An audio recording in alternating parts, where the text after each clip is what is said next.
noite. Sejam todos muito bem-vindos. É uma grande alegria, né? Nós estarmos reunidos nessa casa, essa casa onde já se passaram tantos trabalhadores, principalmente o seu Hugo, que veio nos trazer o Evangelho. É tão gostoso novamente a gente poder estar aqui reunidos para ouvir o Evangelho. Então que nessa noite nós possamos compreender, tentarmos colocar em prática todos os ensinamentos que o nosso amigo Newton nos trará. Convido todos a fecharem os olhos, lembrando sempre da presença do nosso amado Mestre Jesus e rogando a Deus que nos conduza para que nós possamos aqui reunidos e nessa encarnação aproveitarmos melhor a nossa estadia aqui, que possamos sempre lembrar que não estamos sozinhos, que a espiritualidade amiga está sempre torcendo, nos amparando, para que nós possamos dar o nosso melhor e fazer a diferença também. Nos ajude, Senhor, a sempre olhar o nosso irmão que se encontra no caminho. Nos ensina a ter paciência, resignação e a trabalhar sempre no bem. Que nessa noite de luz, suas palavras possam fazer moradas em nosso coração, que possa brotar em nós o ato também de servir. Envolva, Senhor, o nosso amigo, que as palavras possam ser claras, diretas, e que nós possamos também, além de sairmos daqui melhores, nesse momento, colocar todos os nossos entes queridos, amigos, familiares, aqueles que nos pedem oração, aqueles que se encontram enfermos, e todos os nossos irmãos que ainda desconhecem a sua luz, que todos eles possam receber essas energias emanadas dessa casa. Que assim seja. Nosso amigo Newton, ele é de Arapongas. Ele sempre, quando vem aqui, ele nos traz o Evangelho de uma forma tão que eu brinco que me lembra muito o Eurípides, do jeito dele falar. Ele sai de uma parte do Evangelho e casa com outra. Então que essa noite nós possamos estar atentos e o Newton ser claro e objetivo. Boa noite a todos, que a paz de Jesus esteja com todos. É um prazer novamente estar nessa casa. Agradecemos o convite da diretoria, da nossa irmã Ana, que é sempre muito carinhoso com nós, está sempre nos convidando para que a gente possa trazer a mensagem de Jesus, porque a melhor coisa que nós temos na doutrina é a sua divulgação, né? Então nós temos que aproveitar e falar um pouquinho de Jesus. Nuvens esvoaçantes, nas franjas do vento jornadeiro, na imensa planície humana a perder de vista, a terra preparada pelo arado, pronta para ser sulcada pelo arado movedor, o mar, o velho amigo, coroado em ondas brancas das areias e na praia, Jesus sentado no barco, olha para a planície dos corações humanos e sente compaixão dos homens. Depois de dizer tantas coisas, considerou: a massa humana é semelhante às ondas do mar, umas após as outras, todas se vão para a areia da praia. Jesus é o oceano de infinito amor. Dois oceanos se confundem: o oceano da misericórdia de Deus e o oceano das massas e sofrimento. Por onde Jesus andava, a multidão o seguia, de cidade em cidade, porque nele encontrava a paz, a esperança e a fé. Jesus, voltando de Corazim, aonde havia atendido uma grande multidão, ele narra: Jesus, na sua última ceia, ele disse aos seus amigos que ele estava se preparando para retornar. E eles disseram: Senhor, o Senhor vai nos abandonar? E ele disse: não, eu vou, mas deixarei o Consolador prometido, que é o Espírito da verdade, que os homens ainda não conhecem, mas vão conhecer. E Pedro, dizendo a Jesus, disse: Senhor, por ti eu darei até a minha vida. E Jesus disse: Pedro, antes que o galo cantar hoje, tu me negarás 3 vezes. E assim ele escolhe os filhos de Zebedeu, Pedro, João e Tiago, os 3, para ir com ele orar no Horto das Oliveiras, porque ele estava se preparando, porque a hora era chegada. E chegando ao Horto das Oliveiras, ele disse aos 3: vigiai e orai, porque eu vou me afastar para me preparar, porque minha hora chegou. E ele se afasta, e ele se demora um pouco. Quando ele retorna, os 3 estavam dormindo. E ele disse: vocês dormem? Em vez de vigiar e orar, vocês dormem? E eles levantam assustados e se ajuntam a Jesus, e já se ouve as matracas batendo, já vê um grupamento de soldados se aproximando, e as luzes que eles traziam com eles, e foram se aproximando, e Judas Iscariote estava na frente, pois ele havia vendido Jesus por 30 moedas. E eles se aproximaram, e os soldados dizem: quem é Jesus? E Jesus dá um passo à frente e diz: Jesus sou eu. E ergue os braços, e eles caem no chão. Ele se levanta e pergunta de novo. Jesus diz: Jesus sou eu. E eles, pela 3ª vez, eles perguntam: quem é Jesus? E Jesus disse: sou eu, já disse que sou eu. E estica os braços para eles. E o soldado dá voz de prisão a Jesus. E Pedro saca sua espada e corta a orelha do soldado mau, que a orelha cai no chão. Jesus cata a orelha e coloca, e ela cola. E vira para Pedro e diz: Pedro, embainha a tua espada, Pedro, porque quem de ferro fere, de ferro será ferido. Se eu quisesse, eu rogaria ao Pai, ele me enviava uma legião de anjos para me defender. E os soldados amordaçam Jesus e leva. E Pedro segue de perto onde eles levaram Jesus, até que eles levaram Jesus e prenderam. Mas por 2 vezes perguntaram para Pedro: Pedro, tu não é um deles? Ele disse: não, eu não sou não. Mas à noitezinha fizeram uma fogueira, porque estava frio, e Jesus estava preso, e da fogueira dava para ver onde estava Jesus. E Pedro se aproxima daquela fogueira para se aquecer, e olha Jesus, e Jesus estava olhando para ele. E chega um soldado e diz para ele: o senhor também é um deles, né? Ele diz: não, eu nem conheço. E ele sai. Quando ele sai, ele olha para dentro pela fresta da porta, dava para ver Jesus. E Jesus olhou para ele, e o galo cantou. O galo cantou, e ele se lembrou que Jesus disse: ainda hoje, Pedro, tu me negarás 3 vezes. Joana de Ângeles, através de Divaldo Pereira Franco, ela nos narra dizendo que 70% de nós estamos dormindo aqui na terra. 70% de nós ainda não acordamos para a verdadeira vida, que é a vida espiritual. Nós estamos imbuídos na matéria.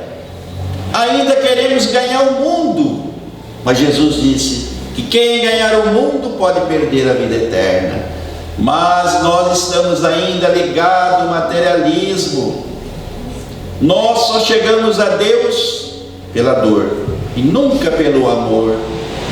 Então é por isso que ela diz, quando Jesus disse aos 3, vigiai e orai. Quem é de nós que vigiamos? A maioria de nós só oramos. E ele disse, vigiai e orai.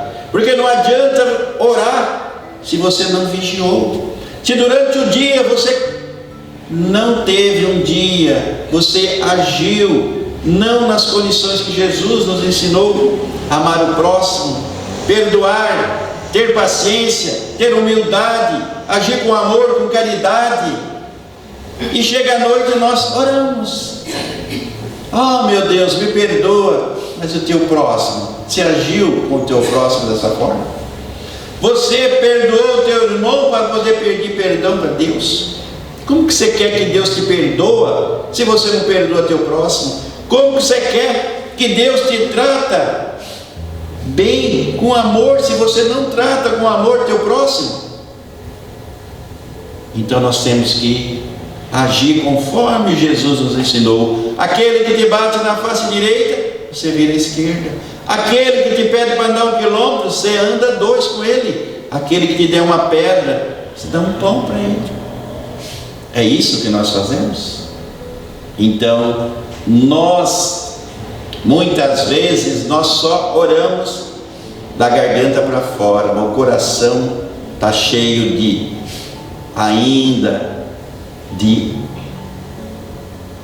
humildade. Nós não temos ainda dentro do nosso coração. Nosso coração está cheio de orgulho, de vaidade, de egoísmo. Nós ainda guardamos raiva, ódio, rancor. E a nossa casa, o nosso corpo, é a nossa igreja. Como que Jesus pode habitar dentro de nós se a nossa casa não está suja, não está limpa? Quando nós vamos receber uma visita em casa, nós não limpamos a nossa casa, deixamos asseada, cheirosa. E por que nós deixamos nosso coração cheio de animosidade?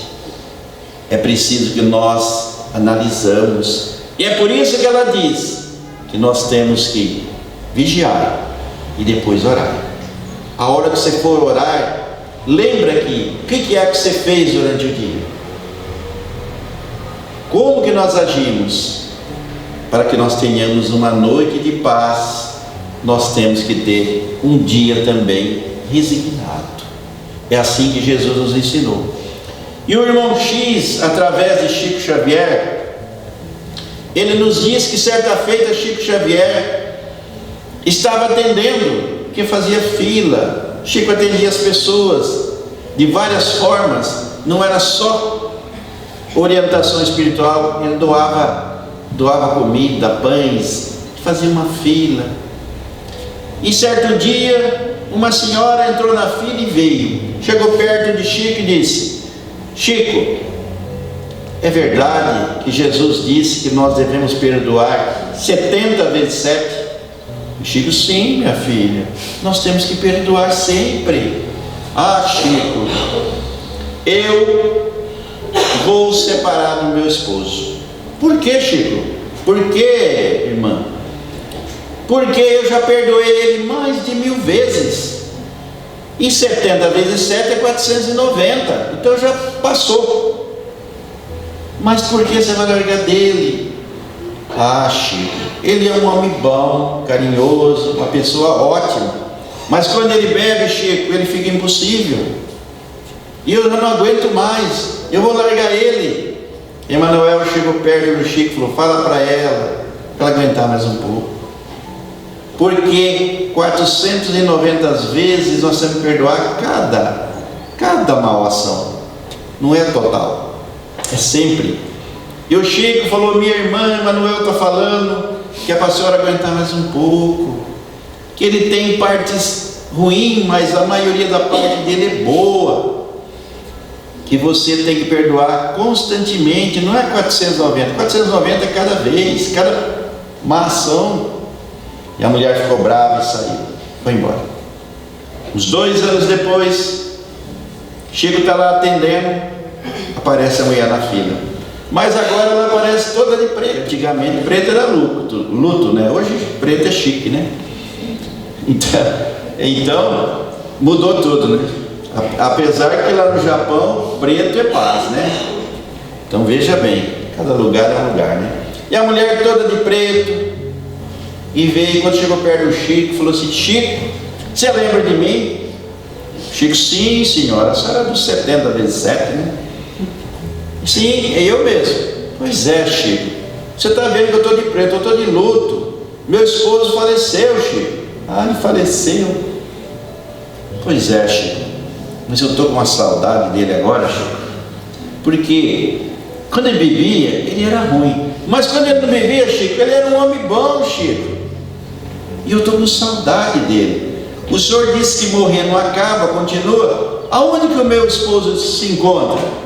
Aí o Chico virou e falou para ela assim: quantos anos ele bebeu? Ah, ele bebeu 25 anos. Ah, minha irmã, então ele continua bêbado no plano espiritual, porque ninguém se transforma ao deixar o corpo. O que somos, seremos. Se eu gosto de beber, de fumar, eu vou gostar do outro lado, continuar gostando. Não é porque eu deixei o corpo que eu deixei a vida. A vida prossegue, o ser inteligente prossegue, os nossos hábitos, os nossos gostos continuam. Por isso que Jesus disse: não junteis bens que a traça, ferrugem, corrói, mas junteis bens que levam para a vida eterna. Ajustai com o teu irmão enquanto estás a caminho, antes que ele te entregue juízo, o juízo o condene. Não sairás da terra enquanto não pagar o último cetil. Quando te apresentares diante do altar de Deus e lembrar que você tem alguma coisa contra teu irmão, volta lá, ajusta com ele, depois você vem. Então Deus não perdoa. Parece que não é verdade, mas Deus não perdoa. Deus nos dá oportunidade para nós reajustarmos com os nossos irmãos. Todos nós estamos aqui na terra para reajustar com os nossos inimigos do passado. É por isso que eu tenho um vizinho difícil, por isso que eu tenho um irmão difícil, uma mãe, um pai difícil, porque no passado eles eram inimigos, éramos inimigos, e hoje voltamos a se ajustar. É por isso que tem tantas divergências nas famílias, e a família é um jeito mais fácil que nós temos de se ajustar um com o outro. Eu pedi a Deus paciência, e Ele me colocou pessoas perturbadas do meu lado, para me treinar. Então, virtude se treina, virtude não se compra, e nós não compramos também nem um pedacinho no céu. Nós preparamos através das nossas boas ações.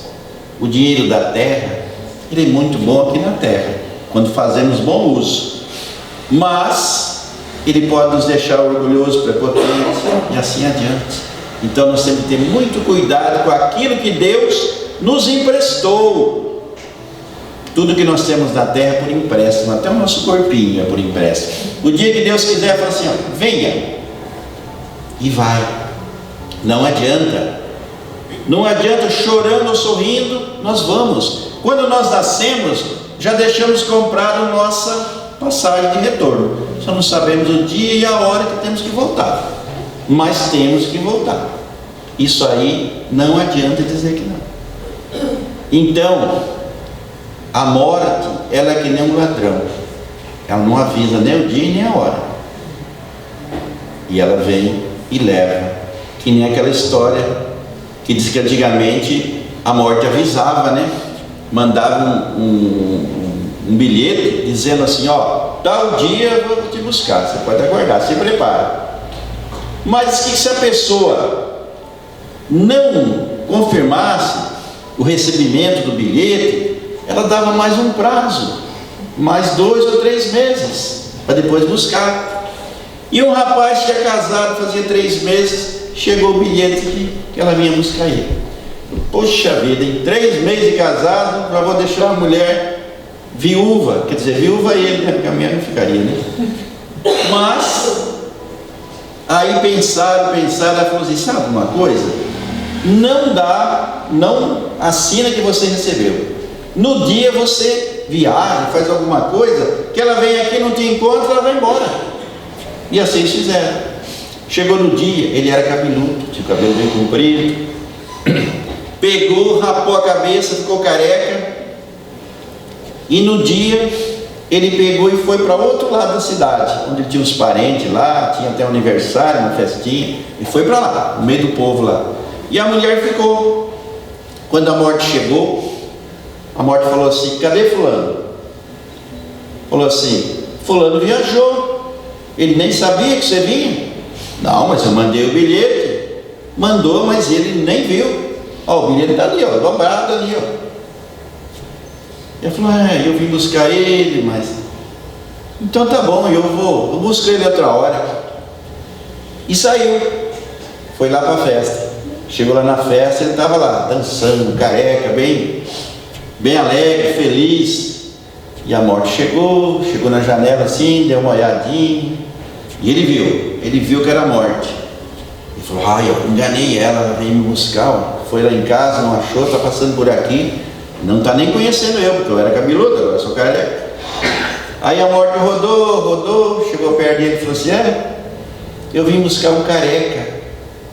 Mas como o careca não estava em casa, eu vou levar. Eu vim buscar um cabeludo, mas o cabeludo não estava em casa. Então eu vou levar esse careca mesmo. E levou. Então não adianta correr. A hora que ela vem, ela leva. Nós vamos encontrar no Velho Testamento, lá em Gênesis, do capítulo 39 a 53, nós vamos encontrar José interpreta os sonhos do faraó.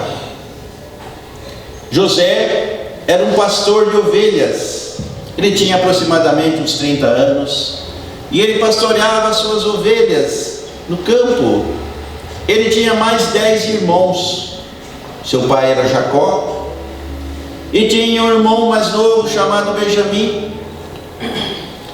Mas José, ele ouvia voz, e ele dizia que era de Deus, e ele interpretava os sonhos. E o pai era o filho que ele mais gostava, era José. E os outros ficaram com ciúme, porque o pai dava preferência para José. E eles, por ciúme, eles disseram, vamos acabar com José. E eles resolveram ir ao campo onde José estava com as suas ovelhas, e lá passavam os mercadores que compravam pessoas e levavam como escravo. E eles tiraram a sua túnica e o seu cajado e venderam ele como escravo. Os mercadores levaram para o Egito, e lá ele foi como escravo. Eles mataram uma ovelha, sujaram a túnica dele de sangue e levaram para seu pai, dizendo que algum animal havia matado e comido José. O pai chorou copiosamente, porque ele amava demais José. E José foi para o Egito. Chegou lá, eles venderam ele como escravo para o capitão da guarda do faraó. E ele começou a trabalhar na casa do capitão. E ele era uma pessoa obediente, uma pessoa boa, uma pessoa respeitosa. E ele foi ganhando a confiança do capitão. Certo dia o capitão viaja e pede para José ser o responsável pela casa dele. E José fica como responsável da casa dele. Assim que ele viajou, alguns dias depois, a esposa do capitão chamou José para se deitar com ela. E José não aceitou. Ele era respeitoso, ele falou que ele era homem de confiança do seu esposo. Ele não podia fazer isso. E ela, por vingança, quando ele voltou, o capitão voltou, ela inverteu. Disse do capitão que José havia lhe faltado com respeito. Por mais que José justificasse, mas era a esposa dele que estava falando. O capitão sabia, gostava de José, mas a esposa afirmava que ele tinha lhe faltado com respeito. Prendeu José, levou José para a cadeia e prendeu. Um tempinho depois, o mordomo do faraó também foi preso na mesma cadeia. Umas pessoas lá, só para prejudicar ele, montaram uma armação que ele não devia e culparam ele para ele ser preso. E ele foi preso na mesma cadeia. Lá os dois fizeram amizade. E José acabou contando para o mordomo que ele ouvia a voz de Deus e Deus falava sobre sonhos. E aí, passado um tempo, o mordomo sonhou à noite e contou para José. E José disse a ele: meu amigo, daqui 3 dias você vai ser solto. O teu sonho está me dizendo que você vai ser solto e você vai ser reentregado. Você vai voltar ao seu trabalho na casa do faraó. Você foi inocentado. E 3 dias depois, a guarda aparece e diz ao mordomo que ele estava livre, que ele estava inocente, e o faraó queria ele de volta. E José, quando ele se despediu, José disse a ele: meu amigo, eu sou inocente também. Assim que você tiver condições, dá um jeito de libertar eu também. E ele falou: olha, eu vou fazer o possível para que eu consiga libertar você. E foi. Algum tempo depois, o faraó teve 2 sonhos. O faraó acordou de manhã desesperado, não sabia o que fazer. Mandou chamar seus adivinhos, que antigamente essas pessoas mais importantes tinham os adivinhos, as pessoas que interpretavam sonhos, as pessoas que profetizavam. E daí chamou os 3 que ele tinha, contou os sonhos e nenhum deles soube responder. Aí o faraó continuou triste. E o mordomo, ao servir ele, disse para ele que ele conhecia um rapaz, que ele ouvia a voz de Deus e que ele interpretava sonhos. Mais que depressa o faraó mandou chamar ele. Foram lá na penitenciária, soltaram ele, mandaram ele tomar um banho, compraram uma roupa limpa, nova, e levaram ele na frente do faraó. E o faraó perguntou para ele se ele interpretava sonhos. Ele falou: eu não, mas Deus fala para mim. Aí o faraó contou que o primeiro sonho ele estava à margem de um rio, uma pastagem muito verde e bonita, e apareceu 7 vacas bonitas, gordas, mas de repente começou a aparecer 7 vacas magras, feias, miúdas, e elas foram chegando perto das outras e começaram a comer as outras e destruíram as outras vacas. E ele acorda assustado e fica um tempo sem dormir.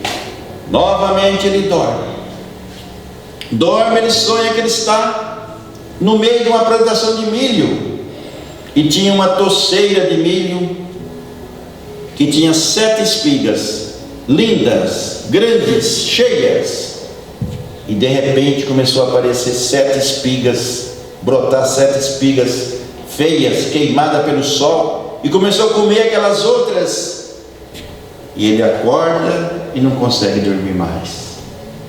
E ele olha para José e diz para ele: o que você me disse? E José diz: Senhor, os 2 sonhos têm o mesmo significado. As 7 vacas gordas bonitas, as 7 espigas bonitas, representa que nós teremos 7 anos de fartura.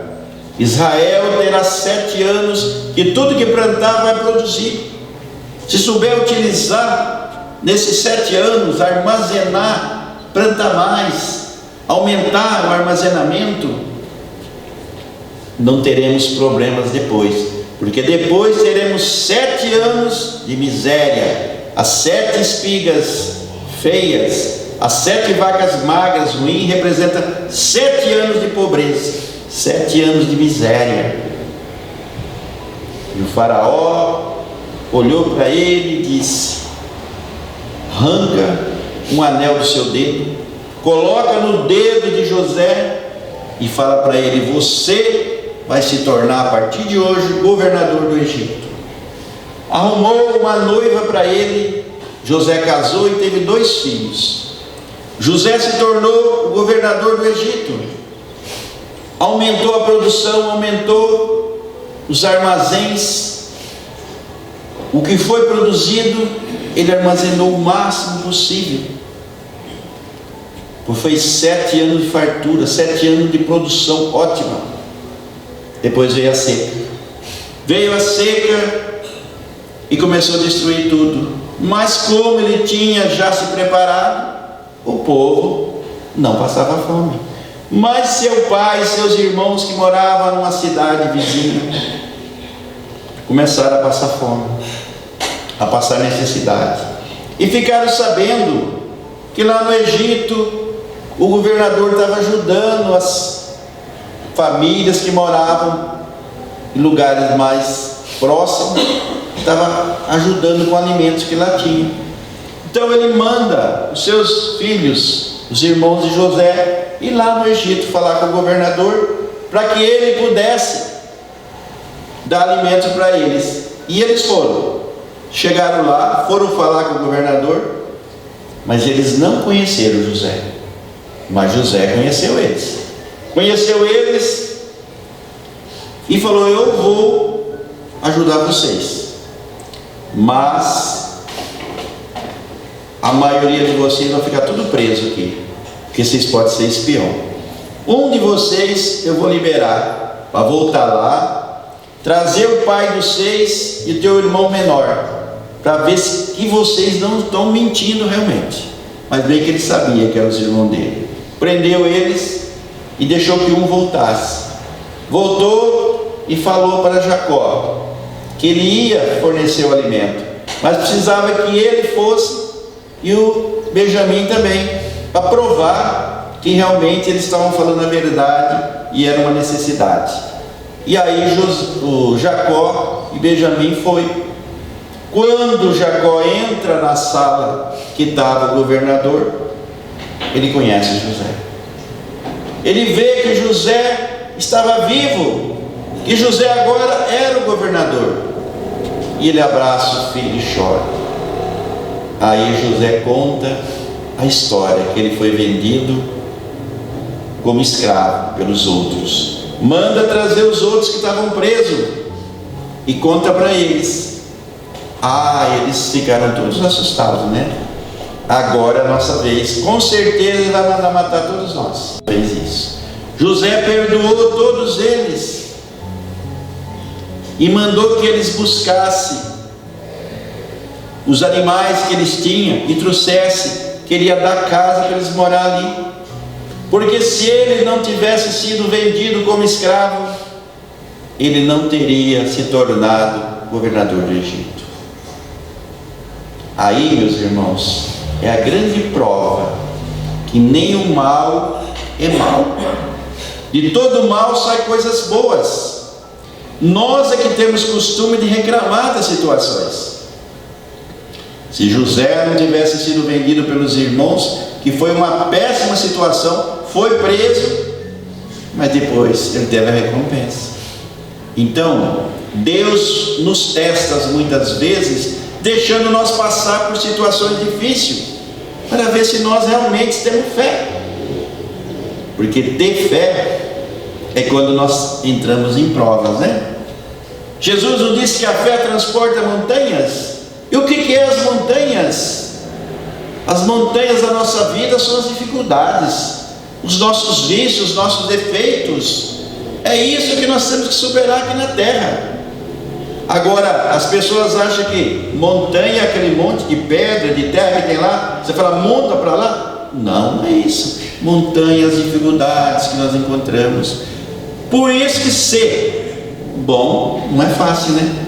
Esses dias um amigo, conversando com ele, falou assim: Ser espírita não é fácil, né? Falei, não. Porque ser espírita, você começa a entender a lei de causa e efeito, a imortalidade da alma. Nós vamos entender que tudo que eu der para os outros volta para mim. Se eu der coisas boas, essa coisa boa volta para mim. Se eu der coisas ruins, volta para mim. Se eu desejar bom dia e a pessoa não aceitar, esse bom dia volta para mim. Mas se eu xingar uma pessoa e ele também não aceitar, essa energia ruim volta para mim. É a lei de causa e efeito. Jesus não disse a Pedro: Pedro, embainha a tua espada, porque quem de ferro fere, de ferro será ferido. Se eu quisesse, rogaria ao Pai, ele me enviava uma legião de anjos. O que ele quis dizer? Tudo que vai, volta. Então, quando nós estamos atravessando uma rua, nós encontramos uma pessoa, bom dia, e a pessoa passa direto, bom dia, volta para nós. É uma caridade desejar bom dia. Vocês acham que caridade é dar uma cesta base? Não. Caridade é amar o próximo. Foi isso que Jesus disse. Caridade é quando eu falo bom dia, eu estou desejando bom dia para a pessoa, boa tarde, boa noite, Deus te abençoe. Isso é caridade. Isso é amor ao próximo, é humildade. Agora o orgulhoso não, passa direto. Coitado, sofre sozinho, não é isso? Quem é orgulhoso sofre sozinho.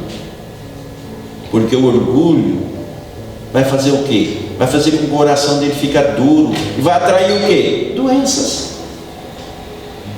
Quem ama liberta, quem ama não prende. E as pessoas dizem: ah, eu amo aquela pessoa. Mas você está prendendo ela. Quem ama liberta, não prende. Quem prende é falta de confiança, não tem amor. Ah, eu matei por amor. Você já pensou? Do amor ao ódio é tão bom, por bem próximo, né? Então quem ama liberta, quem ama não prende. É isso que Jesus nos ensinou. E nós temos que treinar essas virtudes aqui na terra, o desprendimento das coisas daqui da terra. Nós não podemos ser apegados, porque nada é nosso aqui na terra. Tudo que nós temos em excesso está faltando na casa dos outros. Eu vou contar mais uma história. No imenso palácio havia uma jovem rainha, muito bonita, muito atraente, mas também muito orgulhosa, prepotente. Ela se achava a deusa da terra. Ela achava que com o seu dinheiro comprava tudo, quase tudo, né? A gente compra, né? Mas a felicidade a gente não compra aqui na terra, e nem o retorno para a pátria espiritual, que a gente vê, um diz outro, pobre no sentido material, vai embora, mas quem é milionário vai embora também. Todos nós retornamos e não levamos nada, porque no caixão não tem uma gavetinha, e se tiver, depois o coveiro vai abrir e tirar o relógio de ouro que está lá. Não adianta querer levar. Nós vamos levar o que nós conseguimos levar na nossa consciência. Mas voltando na rainha, a rainha era muito orgulhosa. Ela tratava muito mal os seus subalternos, achava que eles eram escravos dela. Ela nem sempre cumprimentava as suas subalternas, que faziam o seu alimento com muito prazer. Seu jardineiro, ela achava que ele era um boboca, porque ele falava com as rosas, com as flores, cantava, mas ele colhia todo dia de manhã as melhores rosas, mais bem perfumadas, fazia um buquê e punhava na mesa dela, para que ela pudesse tomar seu café.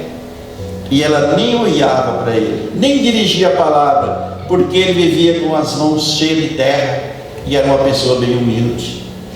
Mas ela ouvia suas subalternas dizer que tudo que nós fazemos aqui na terra, nós estamos preparando a nossa casa no plano espiritual. Tudo que é bom, todas as nossas boas ações, elas se tornam um tijolinho na nossa futura casa. Todo o mal que nós fazemos, nós estamos tirando esse tijolinho. É a lei da compensação. Você fez coisas boas, vai o tijolinho para lá. Você fez uma coisa ruim, tira o tijolinho. E ela começou a pensar, né? Certo dia, ela sobe para os seus aposentos mais cedo, sai do terraço, senta na sua cadeira de balanço, começa a olhar o firmamento, a lua, as estrelas, e começa a pensar: como será que a minha casa no plano espiritual, como minhas subalternas dizem que a morte não existe, que a vida continua, e a minha casa lá? E ela adormece. Ela adormeceu, o anjo da guarda apareceu e disse: minha irmã, vamos conhecer a sua futura casa, porque quem não acredita, vai lá no livro dos Espíritos, da pergunta 400 a 415, fala sobre sono e sonhos. Todas as noites, quando nós dormimos, nossa alma desprende parcialmente do corpo e viaja. Quando nós sonhamos, o corpo não está lá, mas a nossa alma está. Nós vamos ao encontro de pessoas que nós gostamos e muitas vezes nós encontramos pessoas que são desafetos. Por isso que tem pesadelos. E muitas vezes nós vamos fazer aquilo que nós, muitas vezes, durante o dia, eu tinha um problema a ser resolvido, e aí eu adormeço e volto lá para resolver o problema. Aí os irmãos espirituais nos auxiliam, né?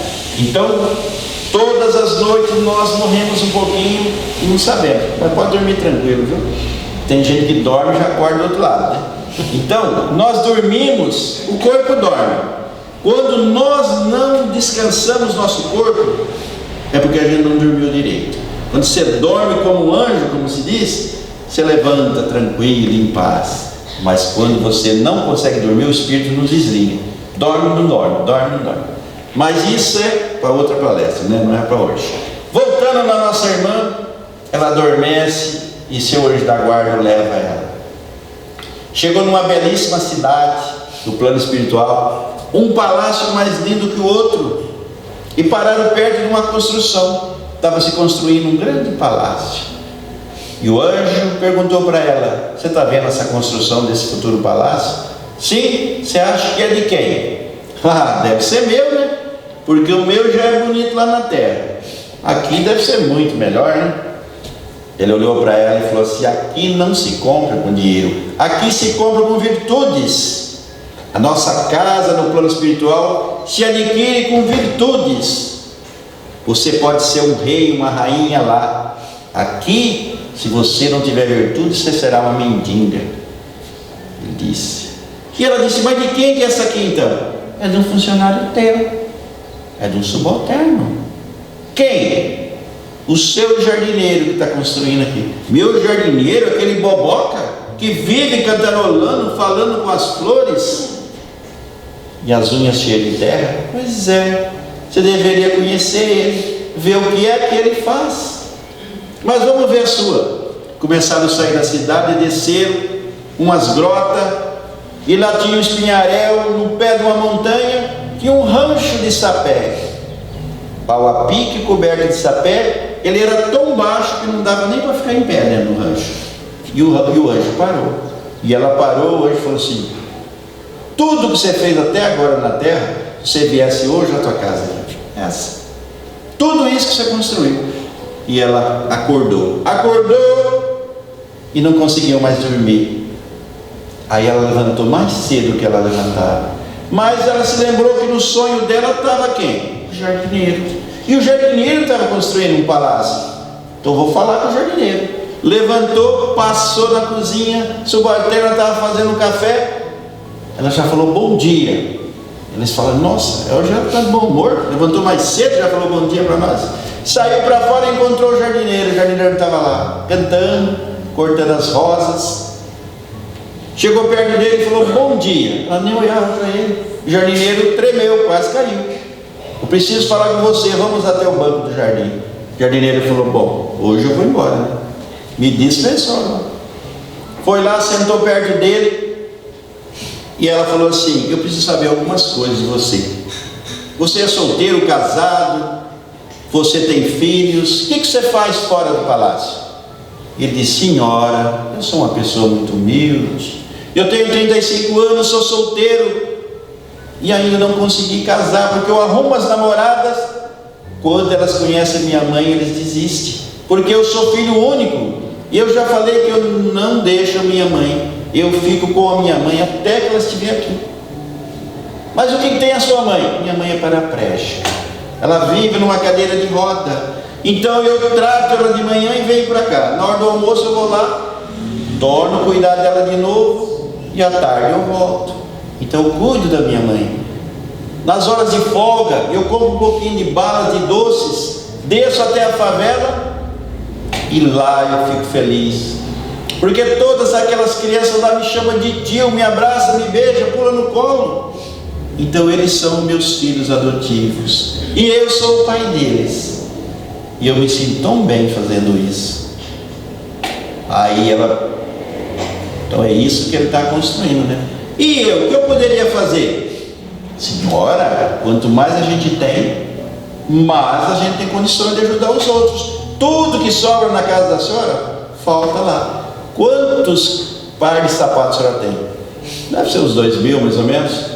Pois é, senhora, quantos que a senhora usa? Um par cada vez, né? Você não está vendo? Nem 2 pés.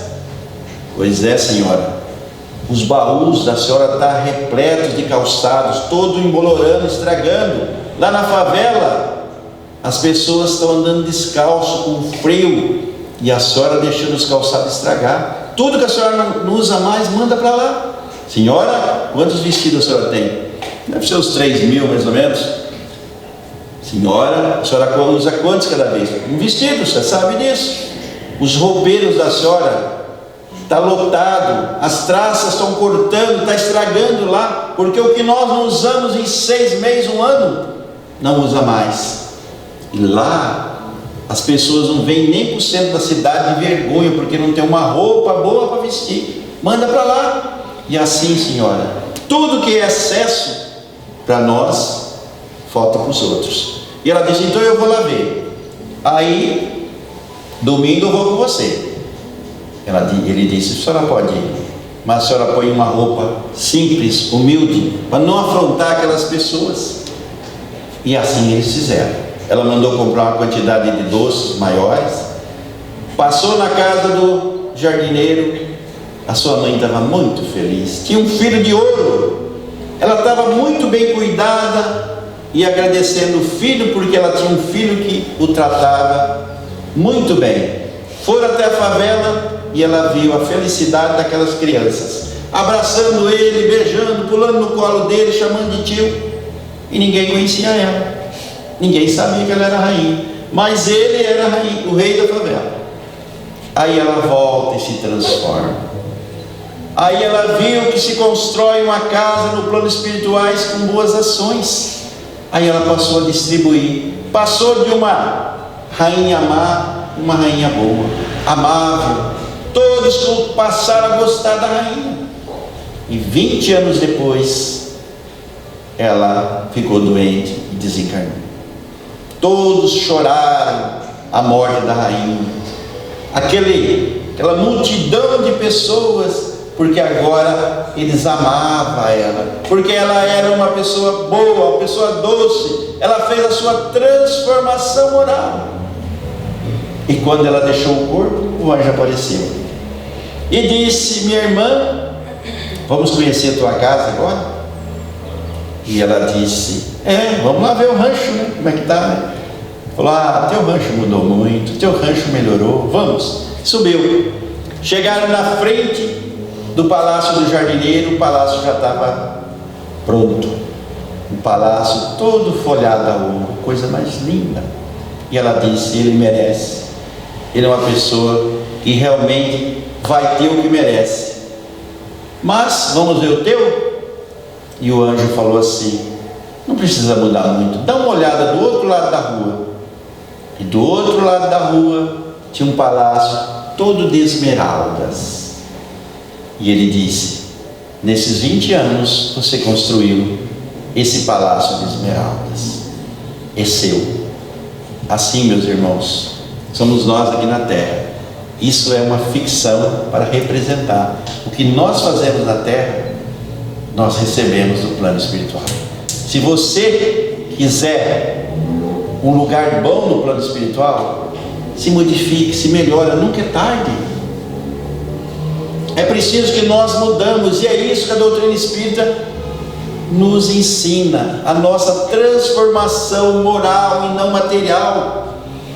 Nós viemos aqui para vencer os nossos vícios, nossos defeitos, angariar as virtudes que nos levam para a verdadeira vida, que é a vida espiritual. Jesus é o nosso modelo e guia. Eu não tenho que seguir o João, o Joaquim, o Mané, não. Jesus, porque Jesus disse: eu sou o caminho, a verdade e a vida. Ninguém vai ao Pai se não for por mim. Então é Ele que nós temos que seguir. Se nós podemos falar com o patrão, por que eu vou falar com o empregado? Vamos direto ao patrão. Aí o patrão manda os empregados atender, né? É a mesma coisa que nós oramos para que o Dr. Bezerra venha nos trazer um remédio, venha nos ajudar. E ele tem, segundo o Divaldo, só 10 mil médicos que trabalham com ele. Então um deles está aqui perto de nós. Então quando eu peço a Jesus, alguém em nome dele está aqui perto de nós. Porque ele disse: onde tiver um ou mais em meu nome, eu estarei. Por isso que ele disse: eu vou, mas deixarei o Espírito da verdade. Os homens ainda não conhecem, mas vão conhecer. E o Consolador prometido é quem? O Espiritismo veio trazer, dizendo que a morte não existe. O Espiritismo matou a morte, porque a morte não existe. Nós deixamos o corpo quando deixamos a vida. Deixa-se um corpo material e continuamos com o nosso corpo espiritual. Nós somos que nem um abacate: massa, casca e o caroço. A massa e a casca, ela apodrece e vai embora. Mas o caroço, se nós plantarmos, dá outro pé de abacate produzindo. Assim somos nós. Essa massa vai embora, mas o ser inteligente que somos nós continua. Disso pode ter certeza. E quem disse? Jesus. Jesus foi morto, crucificado. No terceiro dia ele ressuscitou e disse: estou aqui. Só me tiraram a massa, mas eu estou aqui. E Tomé duvidou. Aí ele se materializou e disse: Tomé, aproxima-te, toca teu dedo, Tomé, em minhas chagas. E Tomé disse: Senhor, meu Deus. E ele disse: Tomé, você está acreditando porque você está vendo, Tomé. Feliz do homem que acredita sem ver. Feliz do homem que não precisa ver para crer. E nós ainda somos Tomé, né? Nós vamos apostar, vamos ver a hora que morrer para ver o que acontece. E aí você vai ver o susto. Mas esse susto às vezes demora 20, 30 anos, viu? Porque a gente fala com os irmãozinhos aí, já faz 20, 30 anos que ele deixou o corpo e ele continua lá na empresa dele, querendo tomar o lugar do cara que ficou no lugar dele. Ele quer o lugar dele da empresa, mas o lugar dele já está ocupado. Como ele não consegue falar, ele fica lá. Aí se acorda ele, ela acorda, meu irmão, a vida continua. Então, ainda uma grande maioria de nós estamos nessa situação, somos Tomé. Mas nosso horário já foi, se eu fosse falar até meia-noite. Mas chega já. Vamos encerrar então, falar mais uma poesia para vocês, para nós encerrarmos. Aos caros irmãos, em verso venho dizer do nascimento do Cristo, do qual não posso esquecer. Certa feita os judeus foram todos convidados, também José e Maria, para serem recenseados. E o tempo estava próximo de Maria dar à luz, de receber em seus braços seu filho amado, Jesus.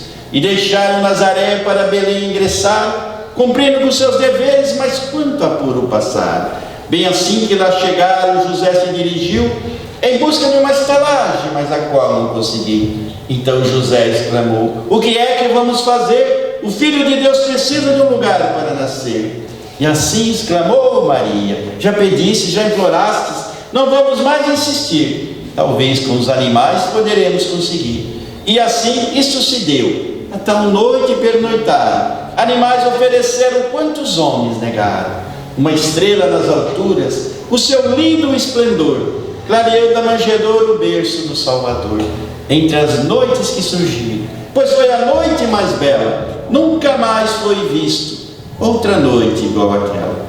Que a paz de Jesus esteja com todos. Muita luz a todos. Ele disse que iria até meia-noite, eu aguentaria. Que delícia, né? Muito obrigada, Milton. Que Deus abençoe e que nós possamos manter em oração para nesse momento recebermos o passe. Convido os trabalhadores da casa. Nós vamos pedir a todos, amigos, que nos acompanhem no pensamento, num momento de agradecimento e em que nós